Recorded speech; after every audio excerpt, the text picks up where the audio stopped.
Assalamualaikum warahmatullahi wabarakatuh. Perkenalkan, nama saya Sumatika. Di sini saya akan memberikan satu contoh video konseling individu dengan permasalahan manajemen waktu. Dan berikut ini videonya. Selamat menyaksikan. Assalamualaikum. Ya, waalaikumsalam. Mari silakan masuk. Silakan masuk ya. Silakan duduk. Terima kasih. Wah, saya senang sekali bisa bertemu dengan Mbak Dewi. Bagaimana kabarnya hari ini, Mbak Dewi? Alhamdulillah baik, Mbak. Oke, alhamdulillah ya. Kalau boleh tahu, sekarang Mbak Dewi sedang sibuk apa ya? Saat ini dia sedang sibuk kuliah sambil bekerja, Mbak.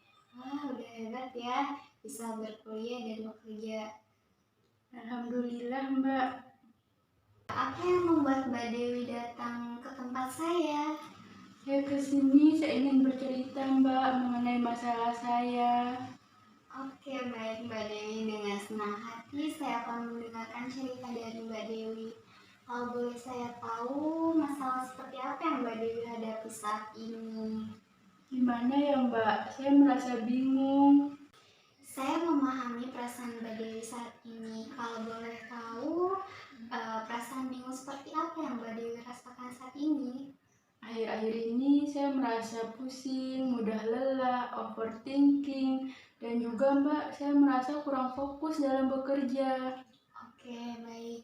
Kalau boleh tahu, sudah berapa lama ya Mbak Dewi merasakan seperti itu? Kurang lebih sudah 3 minggu, Mbak. Oke, baik Mbak Dewi. Lalu bisa tolong jelaskan lebih jauh mengenai perasaan overthinking yang Mbak Dewi rasakan saat ini?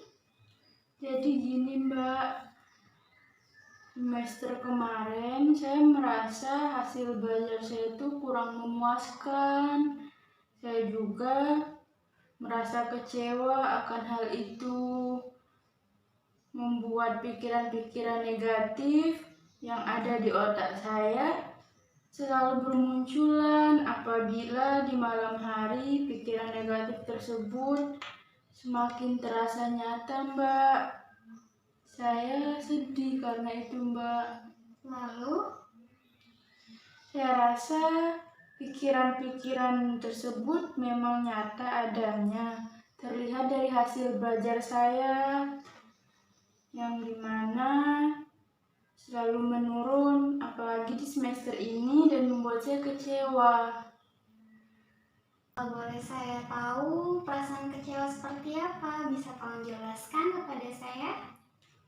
Saya merasa kecewa karena selama 1 semester kemarin saya mengabaikan tugas-tugas dari dosen. Saya juga kurang maksimal dalam membagi waktu antara kuliah dan bekerja, Mbak.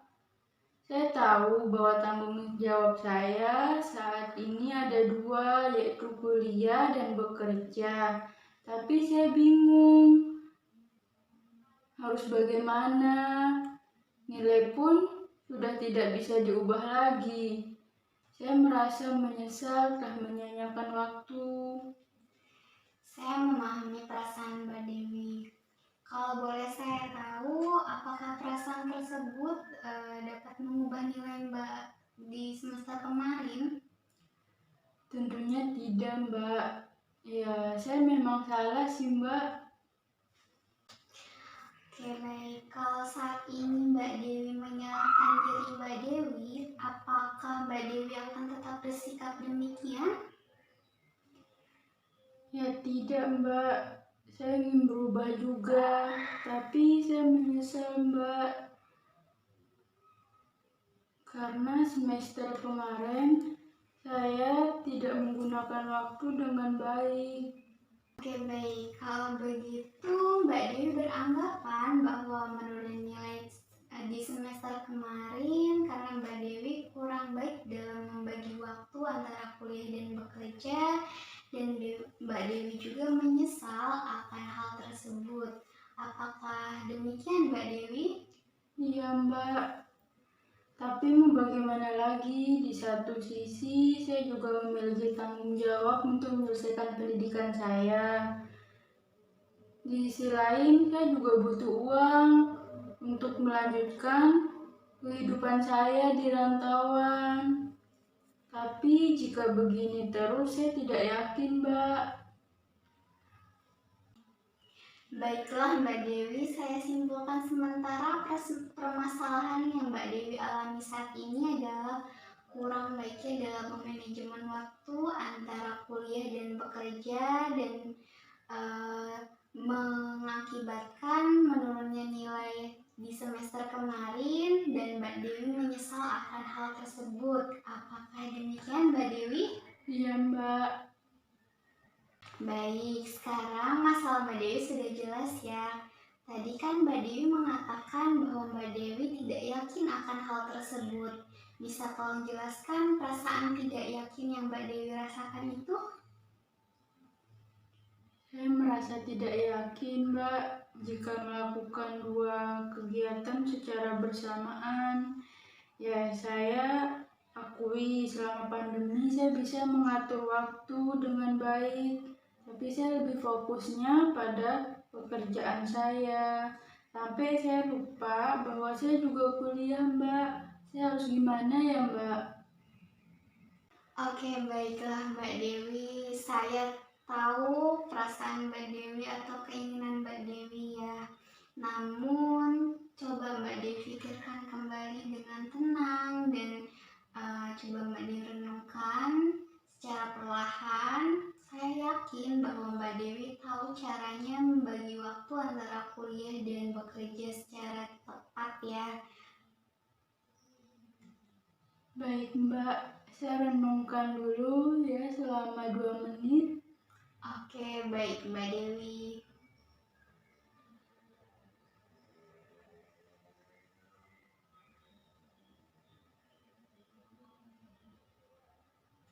Bagaimana Mbak Dewi? Apakah sudah ada cara yang baik dalam membagi waktu antara kuliah dan bekerja? Sudah ada, Mbak. Tapi saya masih bingung, Mbak. Kalau boleh saya tahu, kenapa Mbak Dewi masih merasa bingung? Sebenarnya saya ingin ada yang membantu saya dalam hal ini, seperti dukungan keluarga atau teman dekat. Hanya saja saya tahu mereka memiliki kesibukan masing-masing dan membuat saya merasa tidak enak untuk mengatakan hal ini, Mbak. Oke, baik Mbak Dewi. Saya memahami perasaan Mbak Dewi. Kalau boleh saya tahu, apakah Mbak Dewi sudah mencoba berbicara pada mereka? Belum pernah sih, Mbak. Tapi saya masih ragu untuk berbicara dengan mereka, Mbak. Oke, baik. Jika Mbak Dewi saja belum mencobanya, kenapa Mbak Dewi bisa berpikiran seperti itu? Saya pun tidak mengerti, Mbak. Tapi saya akan berusaha untuk mencobanya dengan membuat sesuatu aja mungkin, Mbak ya. Baiklah, kalau boleh tahu, mencoba sesuatu seperti apa ya Mbak Dewi? Tolong jelaskan kepada saya. Mungkin saya akan membuat sejenis jadwal kegiatan saya, Mbak. Oke, baik. Kalau boleh saya tahu, bisakah Mbak Dewi contohkan contoh jadwal kegiatan yang ingin Mbak Dewi buat? Bisa, Mbak, tapi saya membutuhkan pulpen dan kertas. Apakah saya boleh meminjamnya? Boleh. Bentar ya Mbak, saya akan ambilkan dulu. Ini Mbak Dewi. Terima kasih, Mbak. Ditunggu ya, Mbak. Oke, baik.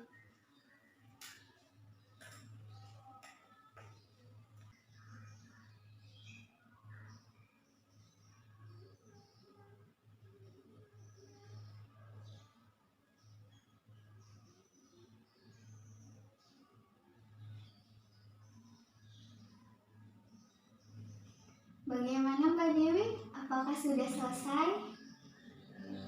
Sudah, Mbak. Wah, bagus sekali ya Mbak Dewi. Saya menghargai apa yang Mbak Dewi lakukan dan Mbak Dewi buat hari ini ya.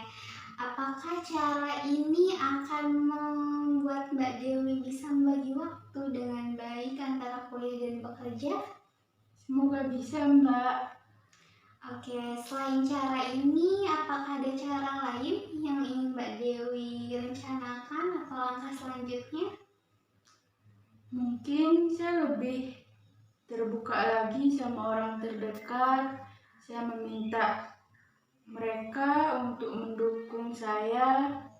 Itu aja sih, Mbak. Oke, baik Mbak Dewi, saya senang dengan keterbukaan Mbak Dewi dan cara berpikir kritisnya Mbak Dewi. Kalau boleh saya tahu, apakah Mbak Dewi sudah yakin akan rencana yang sudah Mbak Dewi susun ini? Sudah, Mbak.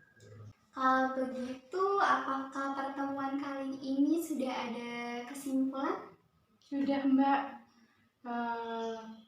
Kalau tadi kan saya membuat jadwal kegiatan dengan tulisan.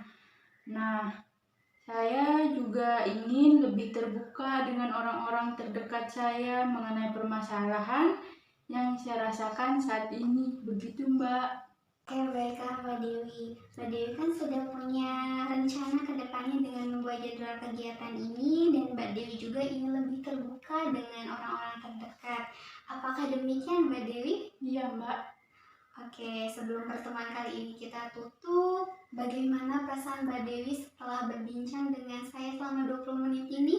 Saya merasa senang dan lebih tenang, Mbak. Oke, baik Mbak Dewi. Apakah ada yang ingin disampaikan lagi kepada saya? Cukup sih, Mbak. Belum ada. Terima kasih ya Mbak Dewi sudah datang ke tempat saya dan sudah bercerita dengan saya. Semoga kita bisa berjumpa kembali ya. Terima kasih juga, Mbak, yang sudah meluangkan waktunya untuk mendengarkan cerita saya hari ini. Ya, terima kasih juga. Saya pamit pulang, Mbak ya. Ya. Assalamualaikum. Waalaikumsalam.